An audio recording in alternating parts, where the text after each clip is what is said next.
This is move 4, and black is dead lost. You think that's impossible?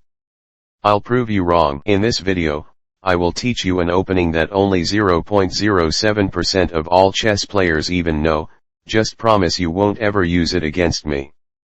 We begin in typical fashion with e4 e5, but then, we surprise our opponent by placing this knight on e2 instead of the natural f3.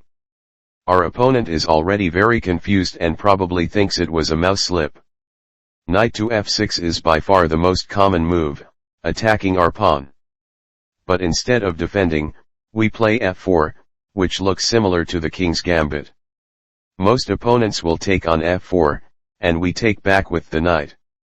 In this position, even at 2000 elo, the most common move by far is taking the pawn on e4, thinking it's a free pawn, but that's exactly what we want. We bring out the queen to pin the knight, threatening to take it.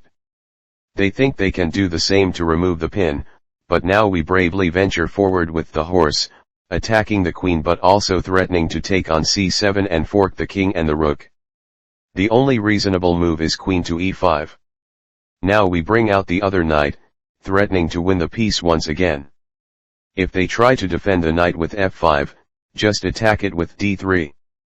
But if black realizes they can't save the knight, they're most likely going to counter-attack our knight with c6. We sacrifice another pawn with d4, the queen takes. Now we can finally win the knight on e4. But can't black just win the knight back? I hear you asking. There are two ways black can take the knight on d5. Taking with the queen falls to knight f6 discovered double check winning the queen, so that's not an option. But if they take with the pawn, knight to d6 discovered double check is even worse, because the queen can infiltrate, and checkmate is coming in just a few moves. The moment black decided to take the pawn on e4, they were already completely lost. This is the Alapin opening, not to be confused with the Alapin Sicilian. Like and subscribe if you enjoyed the video. Hope to see you again soon.